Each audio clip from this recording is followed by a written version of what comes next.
Yo, what's good, Spirit Squad? A few weeks back, I managed to win a standard RCQ with the absolute worst deck in the entire format. Mono Blue Tempo is a deck that used to be playable but budget, but now it's all the way down to a 40% win rate on MTGmeta.io. So today, we're going to find out exactly what changes I was able to make to this deck to make it go from worst to first, and we're going to get some gameplay in right after that. I'll see y'all for that deck tech.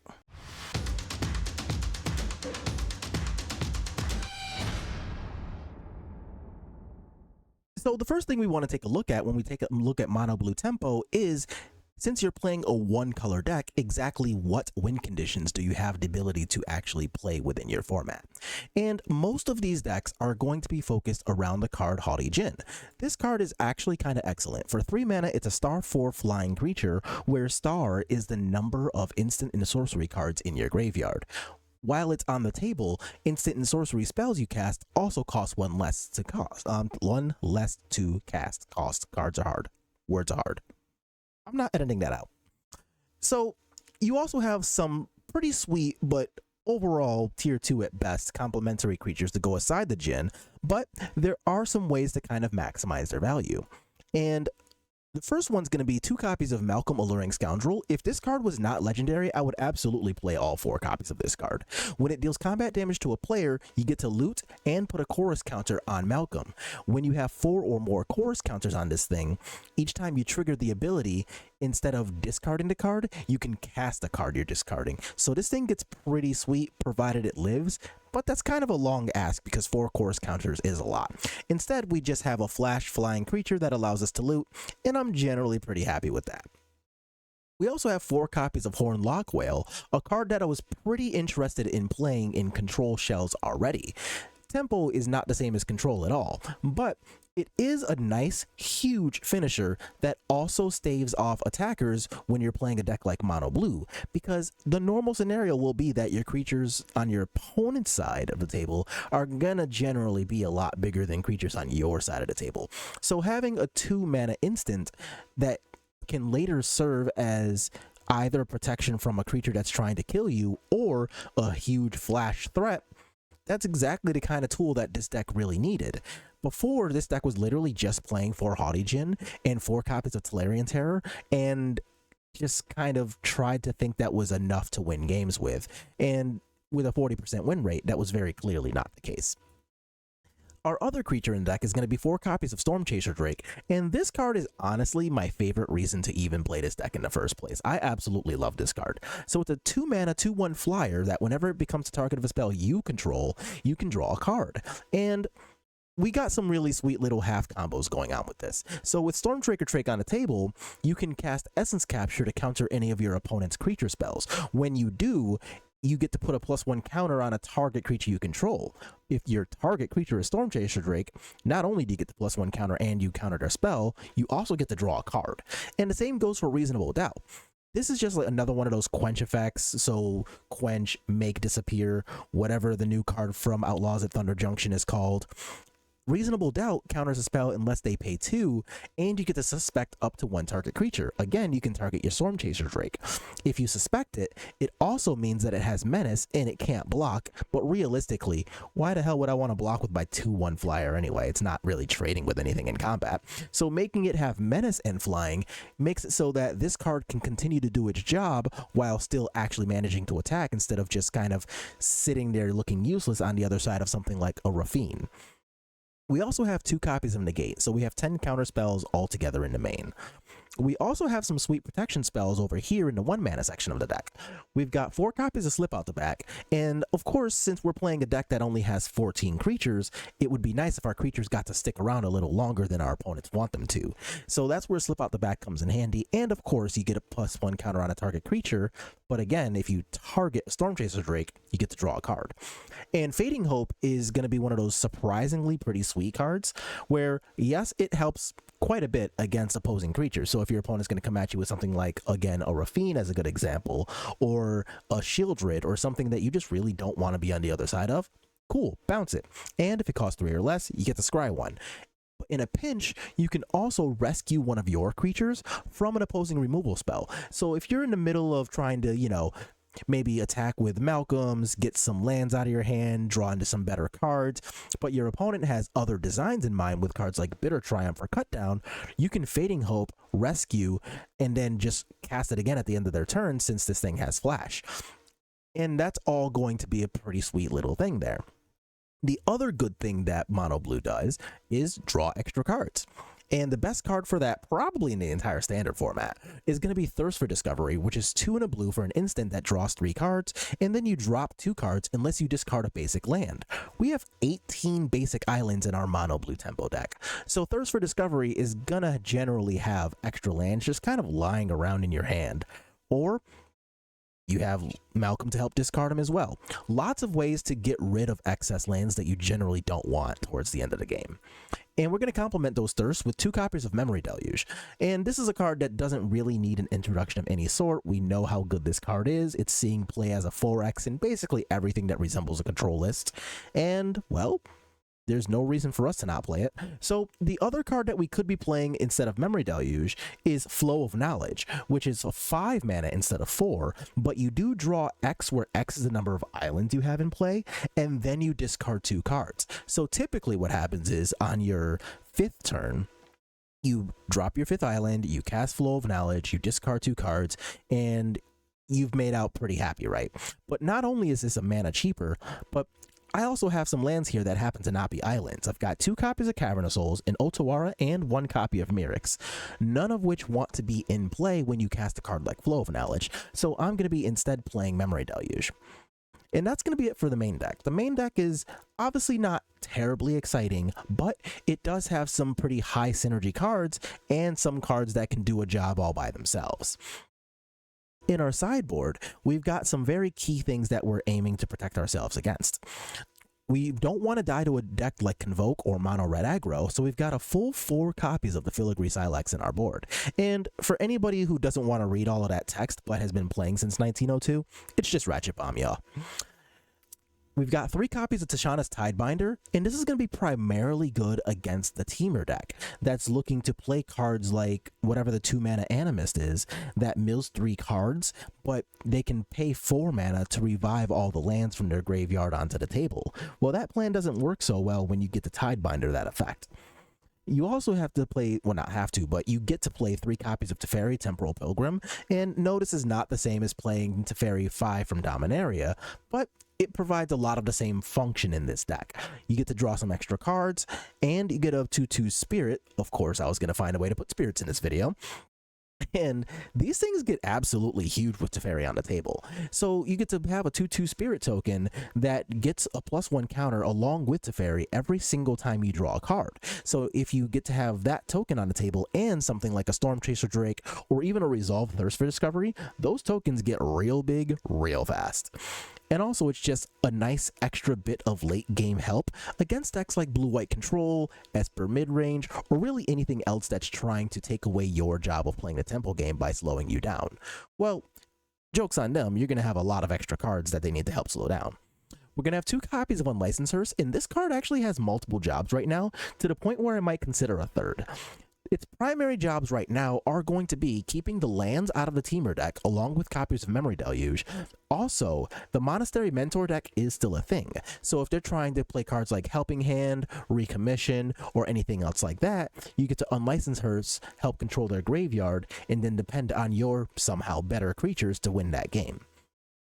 The last 3 cards in our sideboard are all going to be copies of Disdainful Stroke. Again, these will be at their best against decks like Teamer, but remember that things like bigger mid-range decks, Quintorius decks, and just Blue-White Control are all a thing in this format, so we don't really want to deal with their spells. Disdainful Stroke is generally the best way post-board to deal with all of this. The only reason I don't really have any of these in the main is because decks like Convoke, Mono Red, and like a random Humans aggro list are all still running around, and I don't really want dead cards in the main. I'm already playing only 1 color.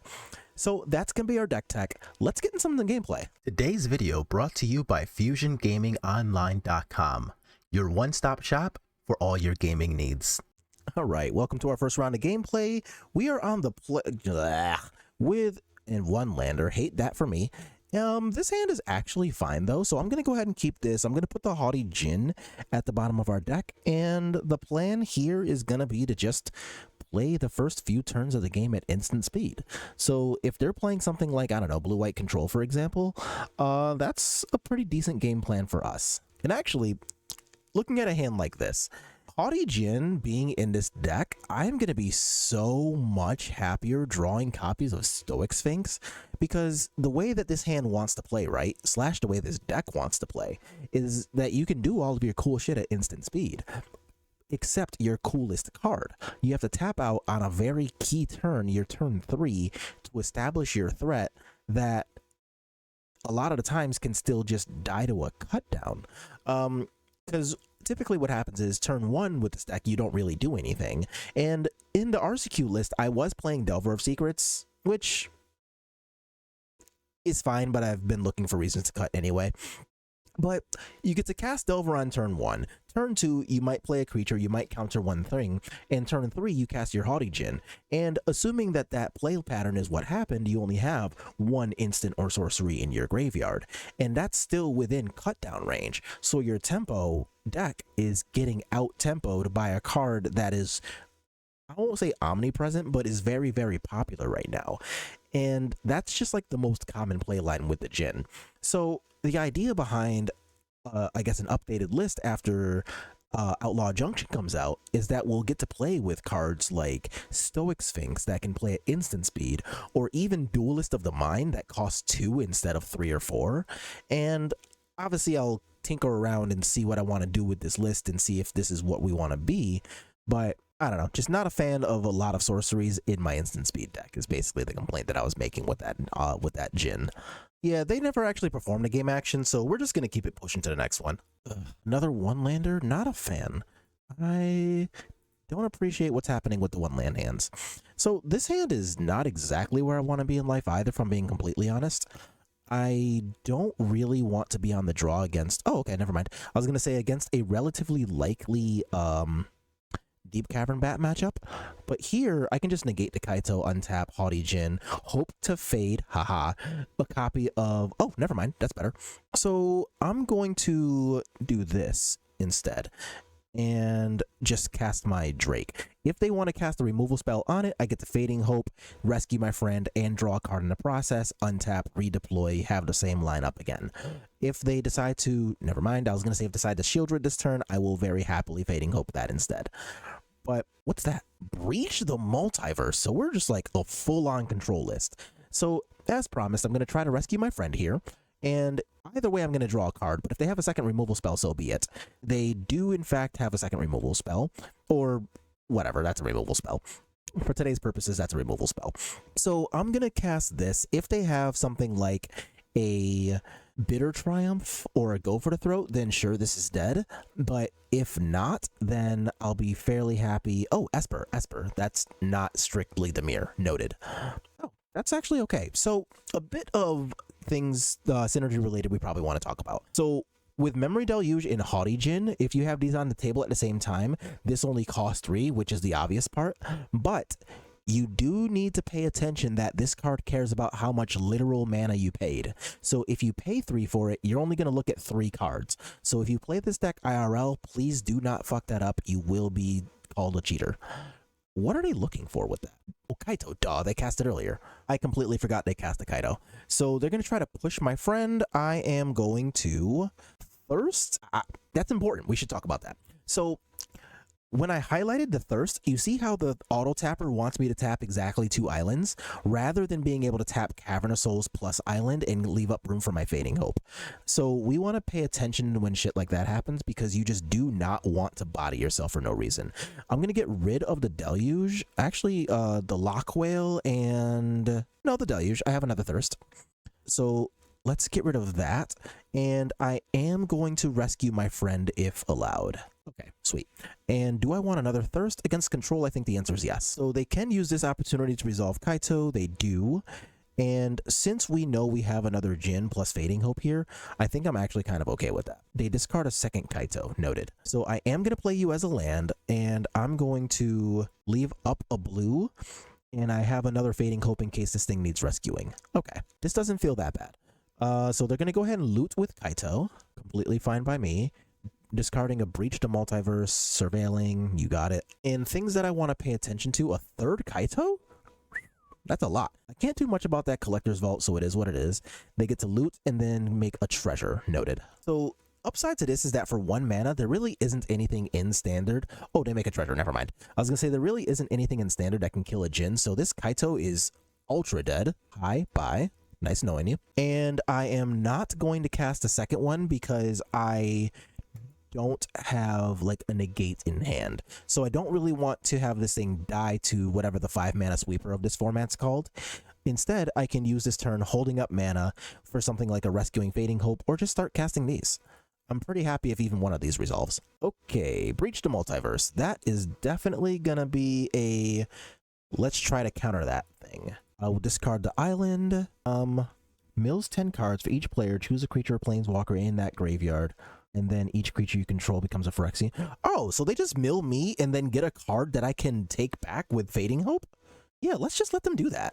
That makes my Haughty Djinn huge too. Oh, fuck, they found an Atraxa? Blech, that's less good for me. But like, I have the Fading Hope, so even that's still fine. So I get to do this, get you the hell out of my face. They still get to resolve the ability though. Reenact the crime. Okay. Won't lie and say that wasn't cool though. That was pretty cool.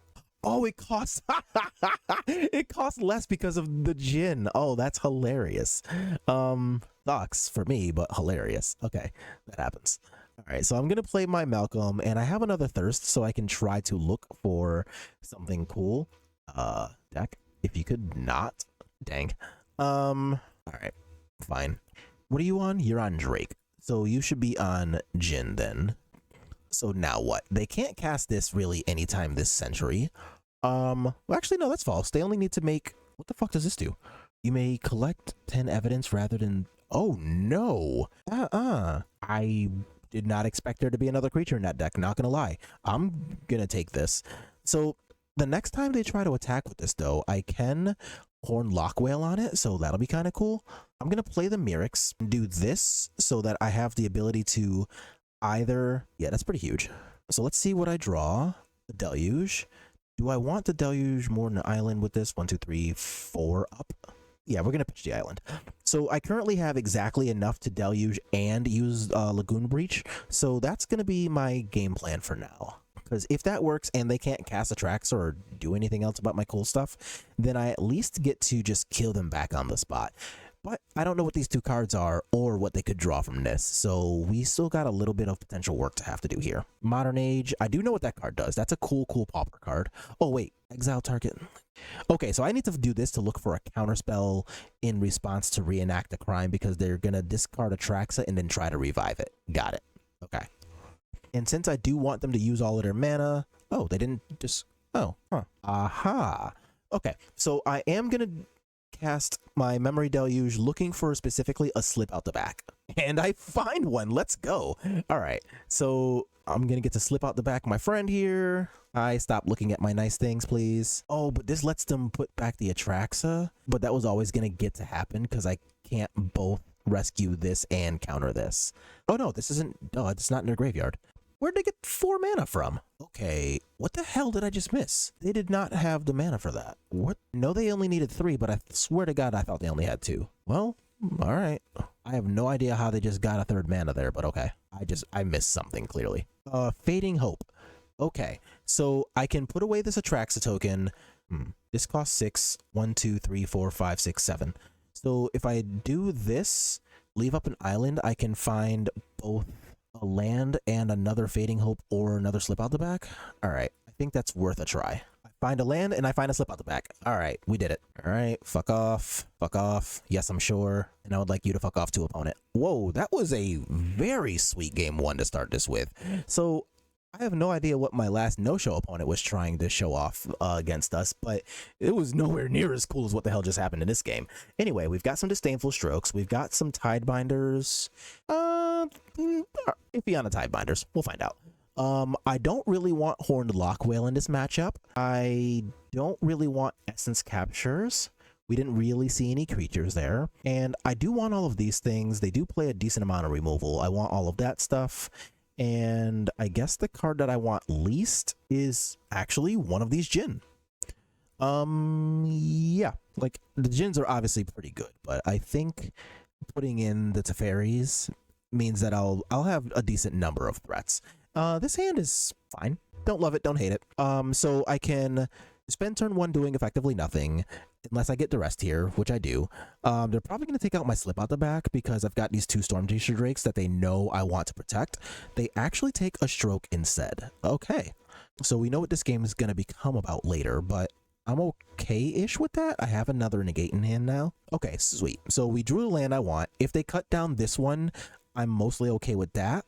But next turn, I get to have Slip Out the Back up. And if they don't kill this one this turn, then I get to have 2 pieces of interaction. I'm fine with this, actually. They can almost take whatever they want here, because I wasn't casting the second Drake anyway. What did they take? They took the negate. Okay. Yeah, I think I'm just going to let this rock. So 4 mana, it's a Kaido. Okay. Not doing much about that. And they did not try to attack with the bat to keep a card. I understand that they have the Atraxa thing happening, but I still don't know if they shouldn't have attacked. We're just gonna let that happen. Untap. Cavern. Okay. I'm gonna keep that until next turn, right? Question mark? No, I'll just do it. So I want the Jin to be the name because there's no 1 mana counterspell in this format anyway. So I can resolve the Stormchaser Drake. I know that. And this means that if I draw one of my 3 Haughty Jins, it's gonna resolve. So I think I like that plan a little better. And they're still not attacking with Bat to draw an extra card. They're just trying to loot. Oh, they have the Reenact the Crime? Oh, okay. Nope. Dang. I was gonna say, if so, I've got a Stroke ready, but oh no, they know about the Stroke. Duh. Okay, let's walk into a removal spell. So I'm going to go ahead and try to loot here. If they do have a removal for this, then I still get to draw the card. If they don't have the removal, then I have a 3/2 that I can start pressuring Kaito with. Okay. And a Reasonable Doubt is actually a really good draw with these Drakes. So I'm going to go ahead and make them choose between being able to kill, save Kaito by trading with this one, or keeping that negate out of my hand. Okay, so they get to do that. They make a treasure token. They get rid of Make Disappear. Okay. And Kaito is down. Okay. So they have a total of 6 mana right now. And we're starting with a duress. Understood. Hate it, but understood. And that explains why they wanted specifically negate to be out of my hand too, because Reasonable Doubt doesn't do shit about this duress. So if they take the Stroke and then try to resolve something big, then I will still get to cast my Reasonable Doubt and suspect a Drake to start drawing cards too. So that part will be pretty sweet. This gives them 4 mana, so they can try to reenact the crime if they want, but they discard another Make Disappear. Understood. And haha, look at that, Cavern. Anyway, let's go ahead and start off with an attack. Do you want to give me back my negate? No? All right, take some damage then. So let's guarantee resolve my Jin and pass. So they have 5, 7 mana, 8 mana. That means they could resolve something really big here.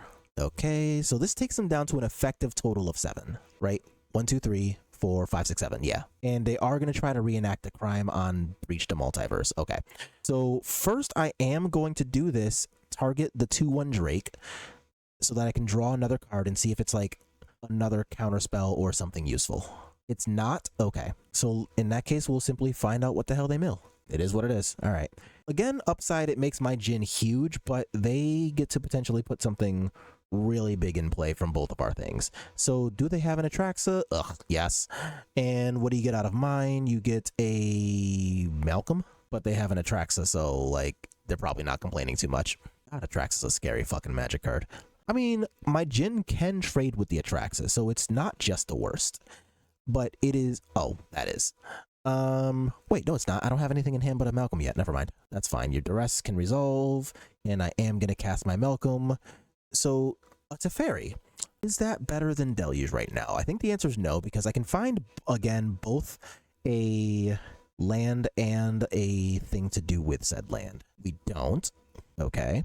I want the negate. Do I have a Jin on the table? I do. So that means I want the island.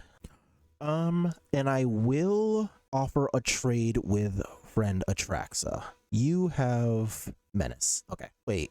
Yeah, I'm just going to attack with Haughty Jin. No, because if I do that, I can't negate. What's in hand? Another Reenact the Crime? Fine, no attacks. So if I trade with the Atraxa here, and then next turn they just get to Collector's Vault, reenact a crime, then I don't get to cast my negate because this will be dead. So attacking there doesn't actually accomplish anything until I untap with at least 2 guaranteed mana. Do I care about that? No. Reenact a crime on the Atraxa. So here, since I did not do the thing earlier, I can negate this. And in theory, my Teferi can help look for something cool, like, that's fine. My Teferi can help look for something cool to get rid of Atraxa so that I can start making large attacks again. If they do attack with Atraxa, I think I'm actually supposed to trade with it. Aw, yeah. So they go to 22, but they need to resolve another 100 drop in order to put this in play. So I think I'm cool with that trade. A Tidebinder, you are so fucking late. I really wanted you earlier. So I am going to resolve my Teferi kind of while the getting's good.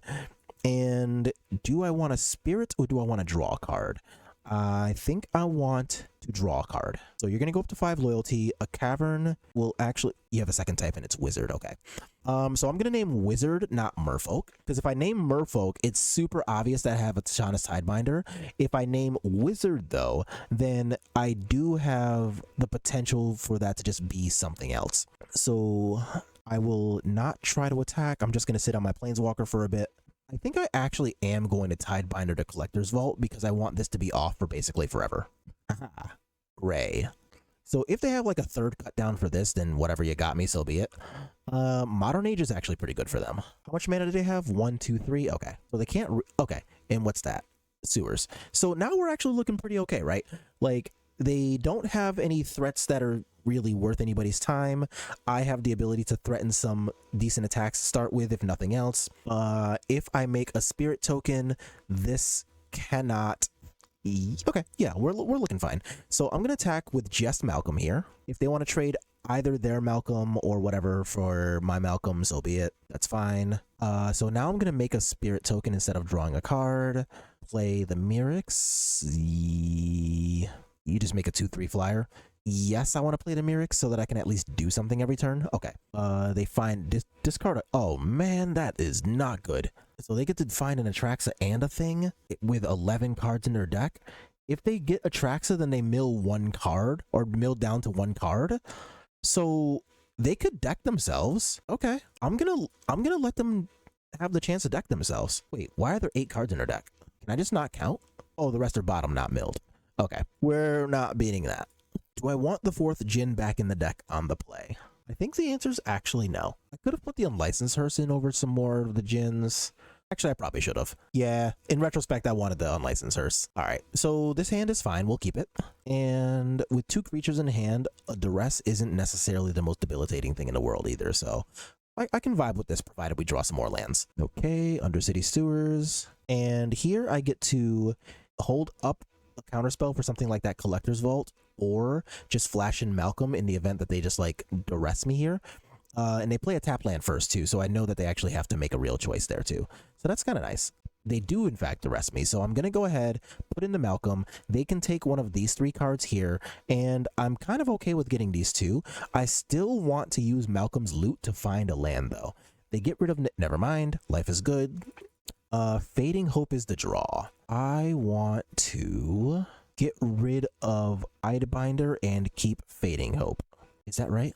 Yes. And what comes out for 3? Just Kaito, which means I think I want to develop my Storm Chaser Drake as well. All right, pass. So this way, if they want to develop Kaito, I already can't do anything about that. If they want to use a removal spell on my Drake or something instead, that happens, then I at least get to rescue it with Fading Hope. So this plays around something like a cut down. They instead have a Duress, which is probably going to take this Thirst for Discovery. That's kind of sad, but it is what it is, and that is exactly what it takes. So I'm going to go ahead and untap here. I find a second Fading Hope, so I can go ahead and pitch one of those to the Malcolm's ability, and I will happily keep a negate, and let's pass. That is Archive, okay. Another Archive, and there's an Unlicensed Hearse. I'm fine with that. We already took copies of Haughty Djinn out of the deck, assuming something like this could happen, and we're not playing Tolarian Terror, so the Hearse is... I'm not going to go so far as to say a waste of a card in their deck, but it doesn't do as much as they would like against us. So here we're going to go ahead, get our attack on. Let's see what we draw for the ability here. Go up to 3 counters. Yeah, that's nice. Get rid of a 3rd creature and play a land, and now I can double counterspell. They don't know that I have a negate. So they can get rid of 2 things, and that is kind of whatever. If they decide to keep exiling cards and then I just draw a Djinn, I don't mind discarding it to Malcolm because I'm already not planning on having it being big or anything, so this is honestly fine. A push on my Malcolm. I think I'm actually going to negate that. Okay, so they're going to... Whoa, that was wrong, I think. They tapped and they let the auto tapper leave up blue-white, which doesn't really do much for their deck. So I don't know what they even could draw because now they don't have the ability to use just a land to cast a cut down. If they draw a cut down or a bitter end or something, now they have to use the treasure token instead of getting a choice in the matter. Okay, so my Malcolm gets to stick around, which is kind of cool. And assuming it hits them next turn, if I draw a spell, I can cast that spell with... Fuck yeah. All right.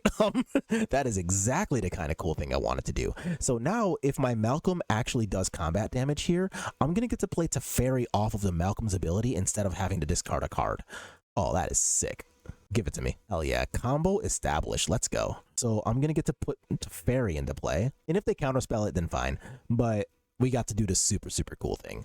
I want to threaten lethal. Yeah. Okay, I do have the Disdainful Stroke for Reenact the Crime. I also have... What is this? Oh, right, the 10 evidence thing. Kaito, I don't really care about. It can technically make a blocker for this, but I have Fading Hope in hand. Oh, and Tidebinder, duh. Okay, never mind, they're just packing it up. Sick.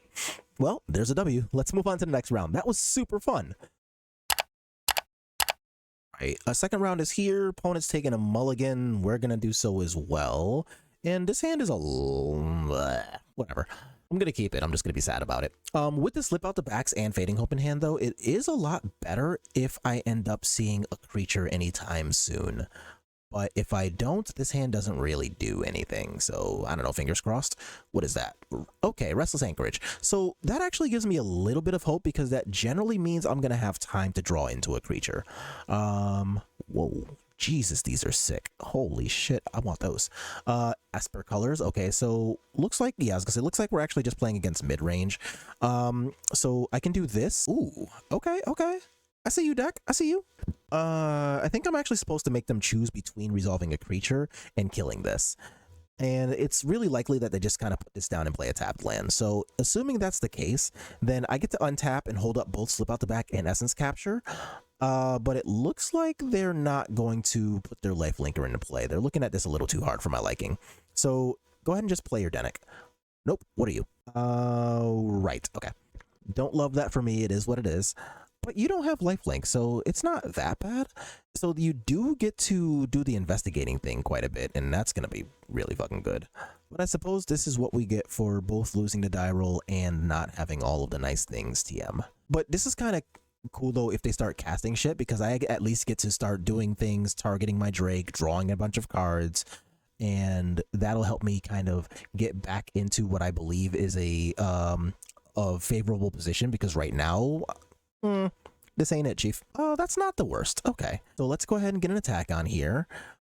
They, in theory, could make this become this, I guess. Rafine. Okay, can't do much about that. We already used our copy of whatchamacallit.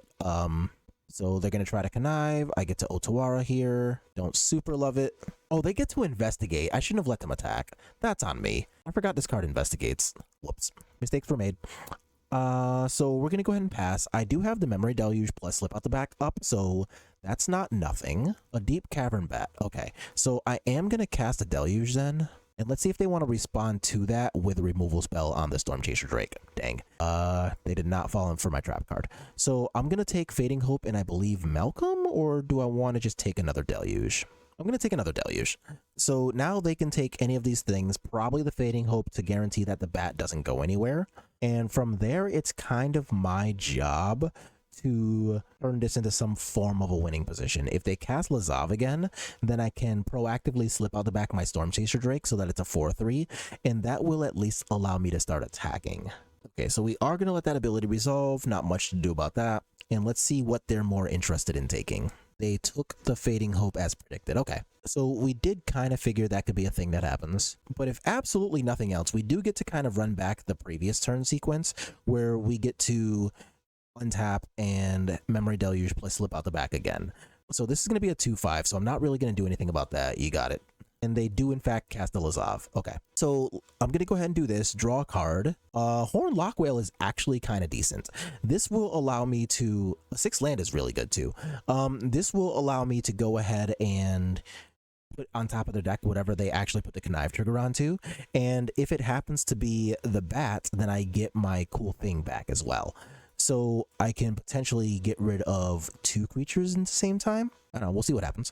So they can potentially put connive 3 on the stack here, targeting what? It is in fact targeting the bat. Okay, so do they even have a creature to, oh no, they get to take out my Memory Deluge. That sucks. Yeah, unfortunately I really couldn't do anything about that. All right, and I'm gonna Horned Lockwhale on here, so this way they don't get to connive and they don't have a 4/4 lifelinker. So I will take the 4 and go down to 12. Annoying, but ultimately whatever. And let's see if they want to cast Denek's back half or what they want to do with the remainder of this turn. I am going to Fading Hope on the Rafine, holding up my own slip out the back. Yeah, because that gives me potentially a turn to draw into an essence capture to let this not come back down the next turn. So I'm going to go ahead, pay the ward cost, and this allows me to still hold up slip out the back to protect here. Oh, I absolutely want that. Okay.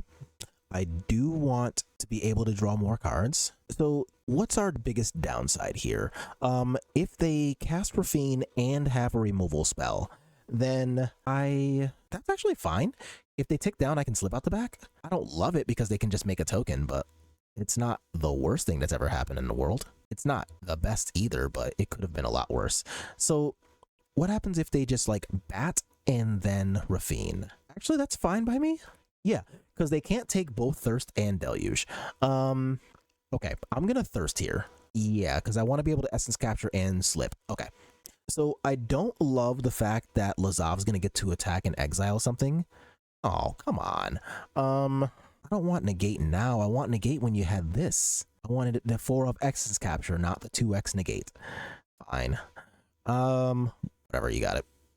Well, hate that for us. So what do I want to do if they just cast a bat? I think I'm just gonna cast Thirst for Discovery. Oh, they haven't attacked yet either. Ugh.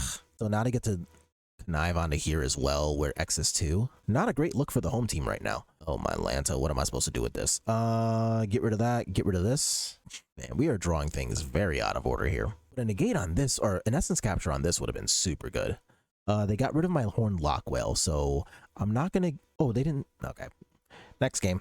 Time to go next. I want the Teferis, and I kind of want the Tidebinders. Things that I don't really want so much include what?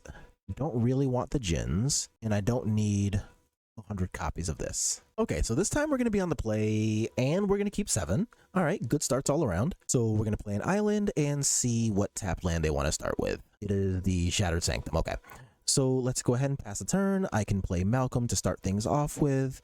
And if this is a bat, that's obnoxious. If not, then whatever, they have a kill spell for this, and that's okay too. If they just want to cast like a No More Lies or something, I'm okay with that as well. Okay, let's see what manner of bad thing can happen to my friend Malcolm here. A Mastermind. Okay, so that means I can attack.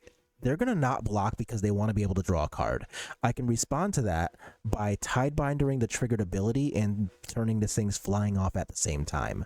Since I don't have any counterspell for Rafine, I don't like that plan.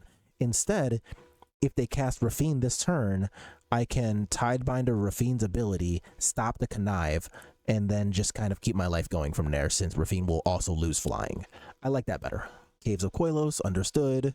I'm just going to cast my Thirst for Discovery then. If you're not going to do anything, I can be a little more proactive than you can right now, I think. If they have both a No More Lies and a Cut Down, then so be it, I guess. Okay, I'll get rid of one of these basic islands. That's a pretty good start for me. Understood. And a Storm Chaser Drake is currently not doing too much right now, so I'm just going to rock. Let's see what manner of bad thing happens from here. Virtue of Loyalty. Okay, you got a 2/2. Yeah, we're just gonna cast a Deluge. Let's see what they want to resolve. Okay, so they're gonna no more lies on that. Okay. A Fading Hope. That's actually pretty good against this little token here. So what do I want to do? I still have that line from earlier available where I can attack, see if they want to block, and if they try to draw, I can Tidebinder. I also have a Fading Hope too. All right, let's do that. Okay, I don't have more lands though, so I'm gonna go ahead and discard the Drake, and then I can, okay, I could Tidebinder the Mastermind's ability. That also grounds the Tidebinder, so it can no longer block the Malcolm. Okay, so that part of things navigated. I am a little scared of this thing just resolving and basically making these things hundreds and fucking me up naturally the combat way. Don't really love that for me if that ends up being what happens. I do enjoy the fact that Fading Hope can currently save me from some big bad scary thing. If they attack with that, I'm simply going to take the 2 and we're just going to untap. A Storm Chaser Drake, probably not what I wanted. I just discarded one of you. But let's go ahead and attack and see if they don't have a second Mastermind. They don't. Okay, good start. Very cool. Go for the throat. Okay. So I can do one of a couple things here. I can Fading Hope my own Tidebinder, and no, I'm going to let this resolve and simply play a new Tidebinder. Discarding a Drake, they're going to do the thing again. I'm going to have the thing again. And I have 3 mana up, which is not really enough to do anything cool with. So I guess I should cast my Drake here. All right, go. So I do have the Fading Hope. The Fading Hope can save one of my friends from some scary removal spell, but they have 6 mana. I don't know what they want to do with 6 mana, but that is kind of a lot. If they cast this, then I probably just Fading Hope here. Okay. No, they could have cut down. All right, I'm going to let that happen. So that's going to be a 3/3 and a 3/2, but neither of them fly. Untap. Oh, that's good. So I'm going to attack with these 2. We get to do the loot. Get rid of the Reasonable Doubt. Don't really care about that here. And I am going to cast my Thirst for Discovery now. Doing that so that... Oh, Jesus, I'm so glad I cast that. God, that's ass. All right, go ahead, opponent. So if they have a kill spell for this Malcolm now, then I guess I'm sad. But if not, then I get to do the thing again where I can create a free Teferi. So that's kind of cool. If they attack with the Fairy Mastermind here to get their clock down, they don't. Dang. I will take 3. So I'm going to go to 11. Let's see if they want to cast or do anything else here. A Wedding Announcement is fine. Don't love it, but it happens. Okay, so they do get to double trigger here. And I'm going to untap. Oh, you're a little late. So I'm going to get to do the thing again, provided my creatures hit. Okay, so it looks like we're going to get to do the Teferi thing again. I do need to cry a little bit about that, though, because, oh, good to know. So... talking point before we do anything else. Malcolm casts the card and Memory Deluge checks how much literal mana was used to cast the card. So if you discard Memory Deluge for this, you will not get a benefit of any sort.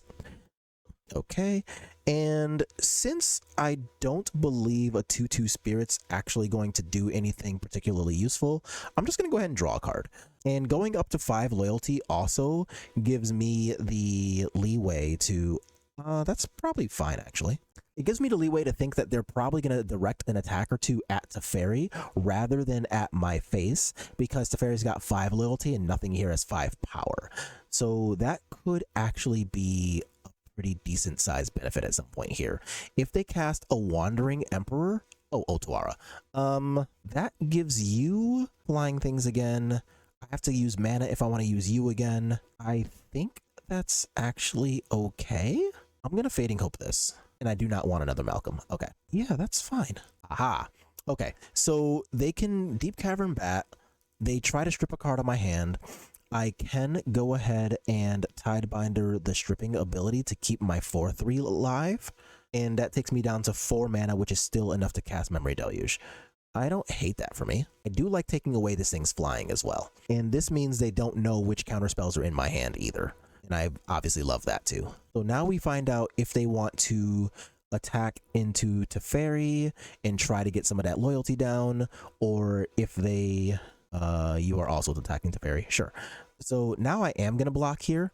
I don't want it to be 100-100, but also my Teferi lives. And now that this thing's ability went away, it's a flying blocker, yes. And it's a 2/2, which is obnoxious. But it's not just getting rid of me, which is nice. So if they respond to this Deluge with a removal spell or even a Wandering Emperor, then I super cry about that. It is a Wandering Emperor, fuck. But I don't really know that I had the room to not do anything with this. Yeah, Malcolm's gone. What do I get? An Essence Capture and a Horn Lockwhale are both kind of fine. Okay. So I get to do this. How do I get rid of you now? That's a big problem. I don't know that I can. So instead of trying to draw a card with the fairy, give them cards to do things with, I think I instead have to simply chill and use my Horn Lockwhale on this fairy mastermind to get rid of just like the biggest thing that's happening. Because I can't... Fuck, go away. Get out of here. If I draw a second card each turn. Okay. So this actually doesn't do anything if I only draw one card this turn. That's, I guess, good to know. Okay. So here I am going to Horn Lockwhale on the Mastermind. I'll take the 3 lifelink. That is still a problem, but we can at least work on solving that later. Oh no, they're going to draw... Oh, good lord. We are not having a good time right now. All right, so they attacked with 2 creatures. So at the end of the turn, they're still just going to get to draw the Fairy Mastermind anyway. Oh my god. Yeah. Good time population, not us. They have a second wedding announcement. Okay. So at least I'll get to counter the... Yeah. This is... Okay. So they can pay for the wedding announcement. But if they pay for the wedding announcement, it means they're not going to have mana to resolve this Fairy Mastermind in their next turn. Okay. A game plan has been found. We're doing something. Play a land. And I'm going to Memory Deluge looking for a Fading Hope. Not finding one. I want Essence Capture and Thirst for Discovery then? No. Thirst and Slip. Yes. And I've already played a land, so I can't make too much good use of this. So now what? I can Essence Capture plus Slip out the back, and next turn I can Thirst plus something. Alright. I guess that's my game plan. Oh! You know what? I fucked up. If I attacked with this and they chose to block with a 5/5, then I could have Thirst for Discovery to make it huge. Okay. I think my 4/4 token should have been my very obvious route there. And since they only had 1 mana up, there wasn't a removal spell they could have, like, walked it into. I guess this is kind of fine still. They can just start, like, plussing on this, making it a huge lifelinker, which is a problem. I do need to find another Fading Hope or one of these pretty soon. I can also just block with the Drake and proactively slip out the back. No, I don't like that. I'll just go to 3. I hate that, but I'll go to 3. They make a Samurai. Okay. Lazav. I think I have to let Lazav resolve. That sucks. Okay, what can we do? I think I'm starting off with this Thirst for Discovery, making this an 8/8. I think that's my first... We find a Fading Hope, but it's about 106 turns too late. Do I have a reasonable out here? I think so, since I can draw more Fading Hopes or more of these. Okay, so I do attack with my 8/8. If they want to block with multiple creatures, that gives me an out to use my Fading Hope or Slip out the back. And nothing here has Death Touch, right? Yeah, okay. If something had Death Touch, then I was going to feel really stupid. But we just kind of get to chomp a creature for free since these tokens do have Vigilance, so I will at least shut up and take that.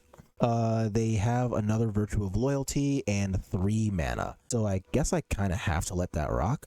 Actually sucks a lot. I think I'm actually supposed to cast Reasonable Doubt here because this is already suspected and it can't block. So I may as well, that's not helpful. Yeah. That might actually give me another out here. So let's draw a card. And we're still looking for Horn Lockwhale and or other thing. We did not find that. Unfortunate. But if they just click attack all, then we're probably just super dead. Like, I can, in theory, Fading Hope, slip, block one thing. Sure. Oh, so they're making this a flyer. Is that what's happening? Fading Hope here. Oh, I guess I could have Fading Hope the token. Another mistake. I'm not playing very well. Oh, they just also have a Normalize. Okay. Okay, so we were just dead. They had to counterspell anyway. So, yes, I can pay for this, but I can't take care of both of these threats, this and pay for this. So we're just super dead all around. But even still, we got to like do most of our thing. We just drew our counterspells out of order. I can deal with that. GG's. Okay, so welcome to our last match of the day here. We're on the draw and our hand is reasonable. I would prefer a low cost creature here. Sundown Pass. Oh shit, are we playing against the Pia deck? If we're playing against the Pia deck, then I guess I'll be a little happy for this Essence Capture. We'll see.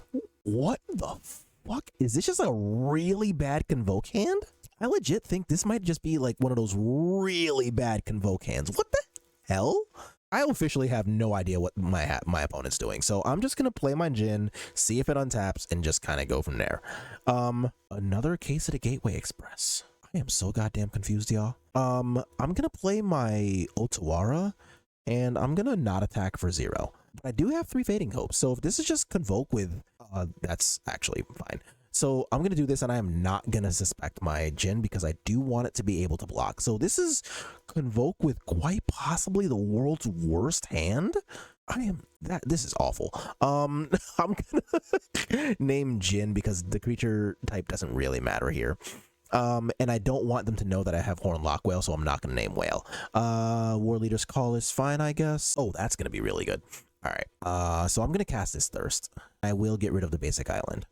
Let's attack for just 2, and I'm gonna hold up my friend Essence Capture plus Fading Hopes and stuff for whatever they start casting. Another War Leader's Call. I'm gonna negate that. I don't really have too much use for negates other than these in this matchup anyway. Oh, I should have cast this pre-combat because I actually do want to hit the land drop. And we get the land. Okay, so I'm gonna decline that, and I'm gonna get rid of, I don't know, 2 Fading Hopes actually because I have all 4 in hand. That's kind of crazy. So now I've got the 4th land in hand, and I guess I'll start Essence Capturing things. All right, let's 2-turn clock, I guess. No reason to do anything with my mana, so I'm just not going to. The bat does fly, so I'm just going to let this resolve and then counter the bat. Or Fading Hope the bat. So I do take a 2 damage for this War Leader's Call, but we are way, way past the point of any of that mattering. All right. Get out of my video game, I guess. Convoke. So, assuming they're playing correctly, I do want all of these Filigree Silexes. I've played around with Tidebinder in this matchup, but obviously it's too slow. I don't really want those. I don't really want the negates, even though they have access to whatever the 3-drop is that pluses and pings me whenever a creature comes in. They are a Cavern of Souls deck, so Essence Capture isn't like super fantastic, but you just don't really have better options, so we'll just play Filigree Silexes and effectively cross our fingers on the counterspell half of things is how this matchup typically goes. Like, ew, get this shit out of my video game. So like if they have Cavern of Souls and one of those turn 2 hands that can produce a Night Errant of Eos, I cry about it. It is what it is. But most other hands can reasonably be dealt with by just like combat and countering the important spells. That's way better. All right, so this time I'm gonna shake the Jhin. No, I'm gonna shake the Fading Hope actually. Yeah, because like all of their creatures are creatures that come with enter the battlefield effects anyway, so I don't really want to be bouncing them and letting them reuse their cool stuff, but I do want to be establishing cards like Filigree Silex so that I can get rid of any tokens they have from like Gleeful Demolition or things like that. The only sad part about that is that they can just use their Gleeful Demolition to kill this and then start making tokens, which sucks, but if you're only playing one color, it simply is what it is. Sometimes you just gotta shut up and cry about it. So here they can make a shit ton of game objects and make this kind of cool. There's the Epicure. So now if they land Gleeful here, then I need to... Oh, okay. Oh, no second land. Okay, I guess I'm just gonna try it. So if I get to untap with this Filigree Silex, then I get to make a token on this or a counter on this at the end of turn and blow up their 1-drops, which will feel pretty good. But if they Gleeful Demolition this, then I'm just super sad and there's not much I can do about it. Epicure, okay, so that's not a Gleeful, so that's great for me actually. If they just like tap a bunch of objects and attack me for 4, I'm super cool with that. So I'll go down to 14, but I get to wipe their board for doing so. So let's put an oil counter on this. untap, blow up the things, and I want to just get my thing resolved. So I actually want the Jhin to get blown up by a Lithomantic Barrage if they have one, because next turn what I want to do is Storm Chaser Drake plus hold up this or this, and I'm actually super okay with that. So now, whatever, they can see the cavern, doesn't actually matter for this matchup. But now I can either Reasonable Doubt or Essence Capture something and draw a card with either counterspell, just like that. So sweet, we're a card deeper into our deck. They still don't have any creatures on the table. A Filigree Silex is going to look / feel great, and I am going to cast that Silex here. So I could blow up their blood tokens now, or they could back it up. Sick. All right, so we got our 3 rounds of gameplay in, and almost every card in our 75 actually came up, even though we had a couple of opponents who were fairly sketch, right? Like our very first opponent of 4 here just like didn't even show up, so all we got to talk about was the potential merits of a mulligan, whatever, unimportant. We lost to the Esper mid-range deck, which is honestly sometimes just to be expected. They are playing better cards than we are. That's kind of the entire point of a mid-range deck. But we still had some fairly solid game in there, right? Like we got to threaten them with things like a Teferi. They had to respect cards like our Malcolms that were doing the job for a bit. They had to work really hard just to do basic stuff with their Deep Cavern Bats. So we got to actually give them quite a bit of hell for what we were bringing to the table. So even though we did lose that matchup, it is a matchup that I've won roughly 50-ish% of the time, maybe a little lower. I haven't been keeping track of my standard matches like that. But it's not that bad considering that Esper mid-range is one of the best decks in the format. We found something super cool in that Atraxa Reanimator deck, and I'm gonna keep it real. I definitely just like forgot to sideboard it on the License Hearse and played like a fucking dunce. But had I actually bothered to make a sideboard guide to refer to when doing this, then a lot of these in-game brain cell farts would have just been negated by, you know, walking into a tournament or a match with a plan, which is something I really, really want everybody to do. Please walk into your matches with a plan before you start playing. And that way you won't do things like I did, like forget to side in your Graveyard Hate against a Graveyard deck. Whoops. But just about everything here actually came up though. Like we got to play the Filigree Silex, and our Convoke opponent, I have no idea what the fuck they kept as far as their hands go, but we did come prepared with the appropriate sideboard card to deal with what they were bringing, and we saw it cleaned up the Warden of the Sky, or whatever that card's called, plus 2 copies of Voldaren Epicure. So the Filigree Silex did its job, and seeing a second one of those made them scoop on the spot. So the sideboard card is there for a reason. This had a dedicated job, and even though I screwed up by not putting it in, it was still the best sideboard card available for what they were doing. The Teferis came up pretty big. This is a card that I swear I feel like nobody but me enjoys, but when it does the thing, Teferi does the thing. Like you saw the Teferi token, even in the game that we lost, it still got up to being like a 10/10 vigilance creature in your mono blue deck. Mono blue decks don't typically come with things like 10/10 vigilance creatures, 6/6 flash creatures, 10/4 flyers, and other really big threats that your opponents are basically forced to respect. But that's a large part of why I like siding into something like this when your opponent's really trying to prolong the game against you. Disdainful Stroke came up again in that Esper Reanimator deck because they were playing a lot of cool cards that just cost 4 or more. And then Tidebinder just has a million jobs right now. Like I even could have put it in the Convoke deck to counter the ability of Night Errant of Eos if I really wanted to, but even I don't know, it's a 3/2. I don't really like it that much. Like it's got the ability to help counter all the triggered abilities, like the Imadani's Recruiters counterable, Night Errant of Eos is counterable. It's just got a lot of jobs. And no matter what archetype you're playing against, this card can just do something. It's almost main deckable. If it flew, I'd probably have it in over the Haughty Djinn, but the card's not that broken, so you know, it is what it is. But that's going to be our deck tech for today. After seeing some sweet gameplay, I really enjoyed that match against the Reanimator deck, if you couldn't tell. Like, that match was actually kind of a blast.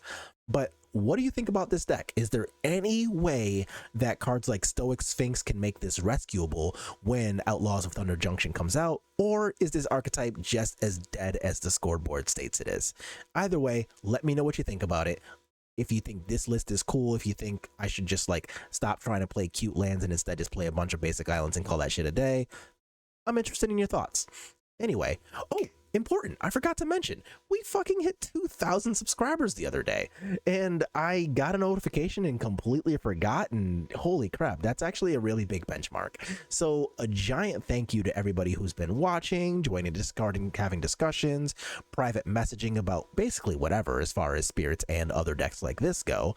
And it's just been a fun time, and I look forward to continuing to make content, whether it is more gameplay like this, a little more broad reaching, or whatever the deal might end up being. We'll find out. But either way, happy to be here, and thank y'all for being here as well.